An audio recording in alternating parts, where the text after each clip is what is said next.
Mr. Trump, we had Dr. Carson on earlier talking about his trip to Syria, but we started the show with our live reporters in Turkey, London, Paris, Rome, etc., talking about this fracas right now between Putin and Erdogan. The BBC, we've talked about this 10 days ago on Breitbart, and our listeners about Turkey making money off of ISIS oil, that one of the revenue streams, major revenue streams, is oil, as you've talked about. Turkey's been the middleman.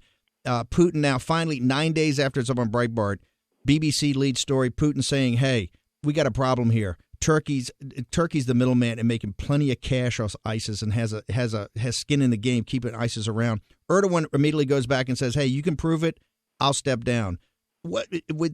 If your plan in prosecuting this war as commander-in-chief of the United States, if you're elected president, in prosecuting the war, what do you do with Turkey? Is Turkey a reliable partner? I know they're a NATO ally. Are they a reliable partner? Well, I have a little conflict of interest because I have a major building in Istanbul, and it's a tremendously successful job. It's called Trump Towers, 2 towers instead of 1. Not the usual 1, it's 2. And I've gotten to know Turkey very well, and they're amazing people. They're incredible people. They have a strong leader. The strong leader is now fighting pretty much with Putin. If you look at what's going on, there's a lot of angst and a lot of anguish going on over there. I think Turkey has been a good partner for the United States, but things are getting very complicated because you have ISIS, you have Assad in Syria where they're fighting ISIS, and we're supposed to be fighting, I guess, both according to the Obama administration, and lots of times that doesn't work out too well. How are you going to fight both? And, the people that we're fighting for against Assad are rebels that we have no idea who they are. So we have a very complex set of circumstances. And if you look at Turkey, Turkey looks like they're on the side of ISIS, more or less, based on the oil. In your big selling point for being commander-in-chief and being president is that, hey, a lot of these guys in politics are essentially munchkins. That's right. Right. I'm an international deal guy. If you want to deal with China, you come to me. If you want to deal with Russia, you come to me. If you want to deal with Turkey, I understand it's complicated. That's your calling card. So walk me through the complexity. I love complicated. Okay, I think I thrive on complicated. My deals are so complicated, ideally, that nobody else but me understands it, Steve. So that's one of the reasons I do so well with it. But you do have a lot of circumstances here that are very against each other. Now, I've been saying to you and everybody else for years, attack the oil. But I've said a step further. I said attack it, but keep it. All right? I want to keep the oil. I don't want to give them the oil. I want to keep the oil because, we spent $2 trillion in Iraq, and we end up with nothing except we have our wounded warriors who are the greatest, and we have our veterans who have been treated terribly. But we have nothing out of Iraq. We have absolutely nothing. We got nothing because we have stupid leadership. Iraq has among the largest oil reserves in the world. And I was saying when we left, we shouldn't have gone in. You know that I said that many, many years ago at the beginning because you were going to just destabilize the Middle East. That happened. Then we certainly shouldn't have gotten out the way we got out, especially with Obama picking a date.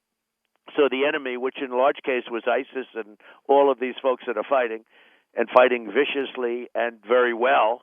I don't know how they're doing it with all the bombs and everything else, but I know the bombs aren't being put in the right places. That's for sure. That you understand too. But now you have a situation where they're extremely wealthy and they've gotten it from the oil. And now all of a sudden they're starting to hit the oil. Okay, they're about 3 years late, Steve, okay? They should have done it 3 years ago. You wouldn't probably have ISIS right now, but they're starting to hit the oil. We have to hit the oil. We have to hit the banks because the banks are pouring cash into ISIS. They have various businesses. Oil is one, and oil would be their big one. But they're also going through very sleazy channels with banks. And you're saying even I think the Bank of England came out, I believe it was 2 weeks ago, I'll double check this, and said, hey, we're so porous here in our money laundering, et cetera. We could be a center for these guys monetizing all types of things. You're talking about the international banking system. Absolutely. And the banks are sometimes unwilling participants. Sometimes they don't know they're participants. Probably they're not stupid. They probably do generally know. But you have tremendous amounts of cash and money being poured into ISIS through the banks. That's another one that they have to hit. Who knows more about banks than Trump? Nobody. So we have to stop that. Nobody even talks about that. Nobody talked about the oil until I brought it. It took me 3 years. And then finally, and a lot of commentators, like yourself, by the way, have given me a lot of credit, because I've wanted to do this for 4 years. From the beginning, I've wanted to do it. They took out oil in Iraq and in Syria. They have both places. They have oil. And we could have hit it, and we could have kept it, and we could have given some of the profits, just some of the profits. What do you say to the warriors and to the families? I think that's part of the things of all our callers and people come to Breitbart. They're saying, "Hey, my sons and daughters have gone over there. They're wounded. They're dead. Oh, they served, and they're coming back here. They got PTSD, or they can't find a job." And it looks like the fix is in. The international financial community may be involved. Clearly, you don't monetize this oil unless you've got brokers, unless you've got people that are buying the oil and they know where the source of the oil from. Right. They're looking there and saying, hey, the fix is in. Everybody's making money off this deal. ISIS is making money. Except us. Except us, and we're sacrificing, and that's not right. And we're the ones that made it possible. We're the ones that broke up Iraq. It should have never happened because Iraq was a foil for Iran. They were the same. They were equal strength. They'd have wars all the time and nobody would go anywhere, okay? They were exactly equal strength. And when we decapitated Iraq, that was, now Iran is going to be something. If you could buy stock in a company, and if the company was named Iran, you'd buy stock. They're sitting there with $150 billion. They have. Well, they just announced last week Total, ENA, the Italian oil company. There's $100 billion of oil contracts. These guys are all bidding on right now. Yeah, I mean, you understand why the deal went through on the nuclear weapon, because now you're seeing all the guys. There's $100 billion of contracts are all bidding on. Oh, and everybody's making money but us. Russia's doing missiles and lots of other things. Okay, everybody's making money. What do you say to your critics? What do you say when you first brought up oil? Hey, they mocked you. In fact, they were belly laughing on TV. That's right. So what do you say to your? They rolled out generals to say that it wouldn't be a good strategy, right? Do you remember that one? So what do you say to that? What can you say to stupid people, Steve? These are stupid people. We're run by stupid people. We have a president over there worried about climate change instead of worrying about nuclear weapons coming into the middle of our cities, okay? We are being run by stupid people.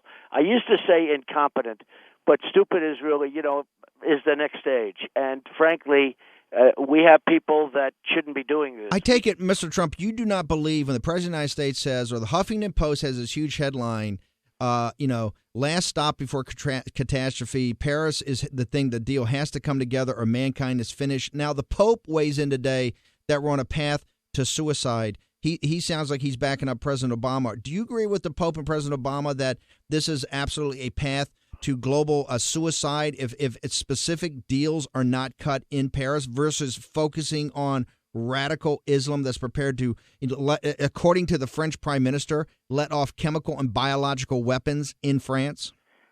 If you're talking about by specific deals, if you're talking about climate change, global warming, extreme weather, and various other names that they've called it, because the names never seem to quite suit because it changes. We do have weather that changes. You have storms, and you have tornadoes, and you have hurricanes, and you've had them always. I remember where recently they were talking about the tremendous snow that one of the cities had, and one of the coasts actually had, and they said, the snow was great. And the record was in 1896. And I'm saying to myself, wow, that was a long time ago. We're talking about the cold and we're talking about the warm, but the record was a long time ago. No, we are fools. And by the way, China is not a believer. China is taking our coal. They're doing coal plants all over the place. We're closing all our coal plants. They're buying our coal, and they're using coal. You don't believe the media, by the way, came out, even the New York Times said that all the data coming out of China about this is all false. But you don't believe this thing that China's over there now wants to be one of the leaders of this movement, right? You're not buying that. They want to be a leader with their mouth, but they don't do it. They want to be a leader with their mouth. They want to stand there and say, we agree, Mr. President, we agree. I mean, they have agreements where they don't have to do their things for years into the future. You know that. We have to do ours now, but they don't have to do theirs for years into the future. You know what that means for our companies, where our companies have to rejigger and our companies have to do all sorts of things, and then we're supposed to compete with China, which is not spending any money. No, China's taking our coal. They're opening up coal plants, and why not? Because, frankly, it's very cheap and it's very efficient and lots of things. And, there is such a thing as clean coal. I doubt they're using clean coal. There's a process of cleaning the coal, which is more expensive, but it's still a process that works. And they're not using that. I'm sure they're not using it. I know they're not using that. So we have a bunch of people that don't know what they're doing. We have people focused on climate change or extreme weather, and There's, to this day, nobody is telling me. I watched on television that a couple of scientists on last night. One was for, one was against. And if you watched it, the one that was saying that, the humans are not causing any significant climate change. It's happening, and it happens, and it goes like waves. It goes a little up, it goes a little down, and it's been doing it for millions of years. And if you watched that last night, you would have been on the side that we are on, okay, that we're believers, you and me, and by the way, many other people. We have a form of global warming that's a very serious form of global warming, and that's called nuclear global warming. Because if we don't get our act together and corral all of these countries that want to, get themselves some real power, we're going to be in big trouble. You do have North Korea, which nobody talks about.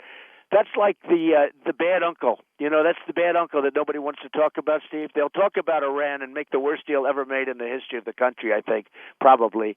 And certainly the most incompetently made deal, because we get nothing. They get everything, including we don't even get our prisoners back. They're over there. Now they're going to start a new negotiation for the prisoners, and they want many, many more prisoners that we have. The whole thing is just horrible to watch. They should have had those prisoners back 3 years ago. And I will tell you this.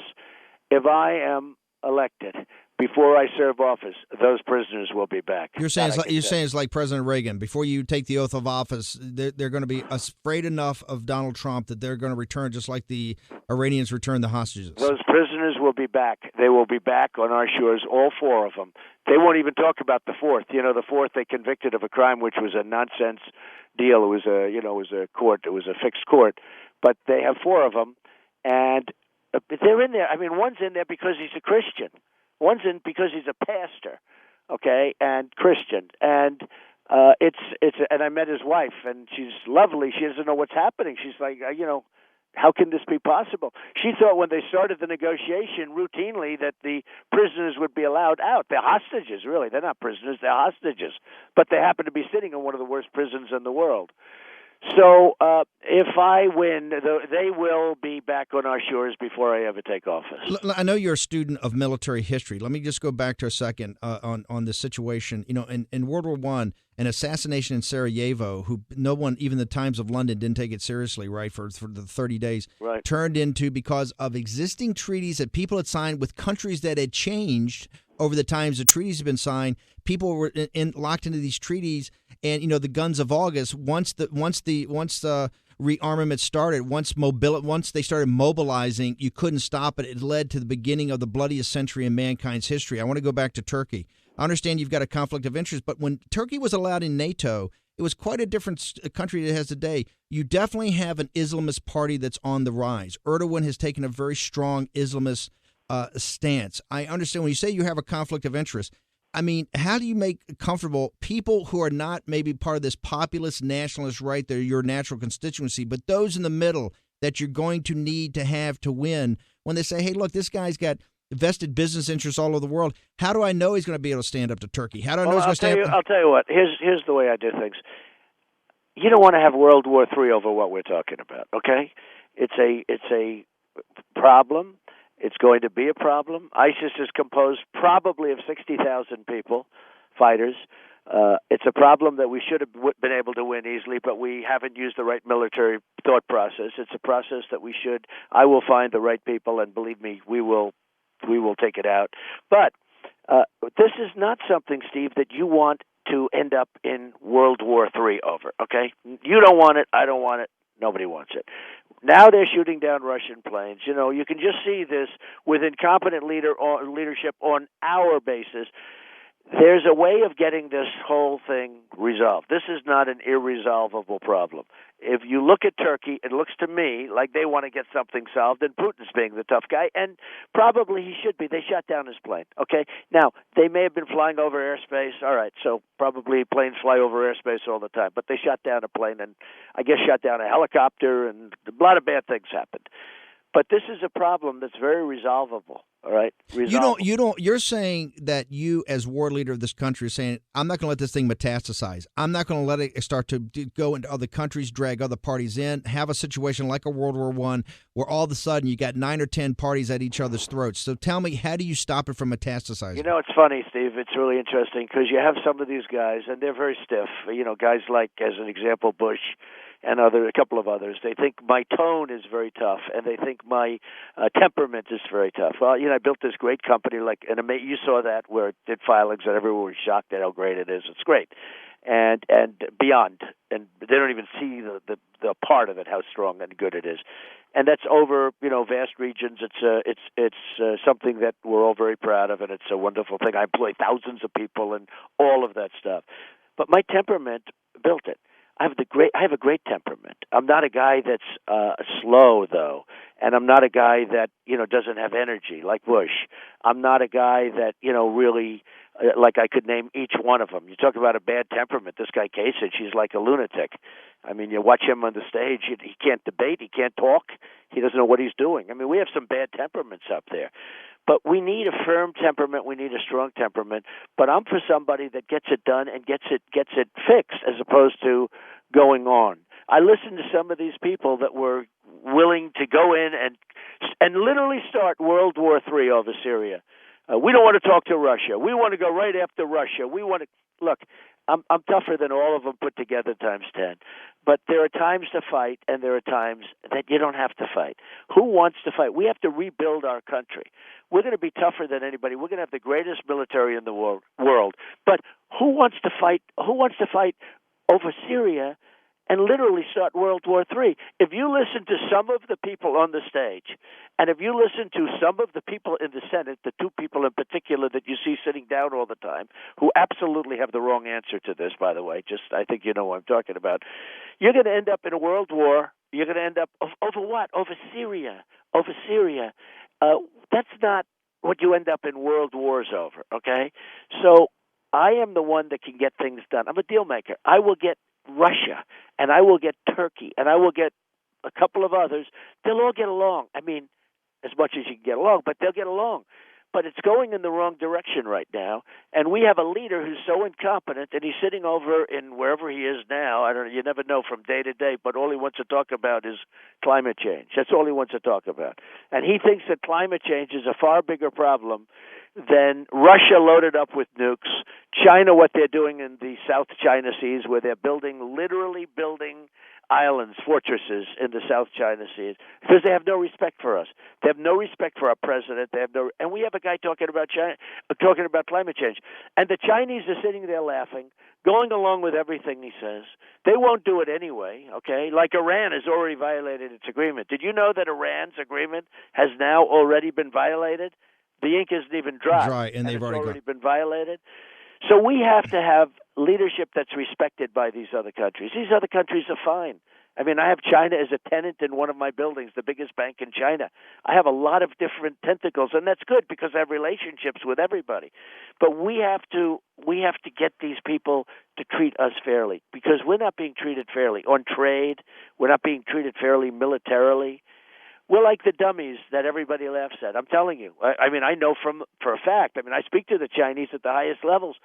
They think we're dumb as hell, and they're right. You know, you look at what's going on. They can't believe what they get away with. They can't believe that on trade. You know, we have a $450 billion trade imbalance with China. Been going on for years. No, but nobody wants to talk about it. They don't even want to talk about it. It's like a terrible secret. We have a $70 billion trade imbalance with Japan. Nobody even wants to talk about it. I'll get it fixed.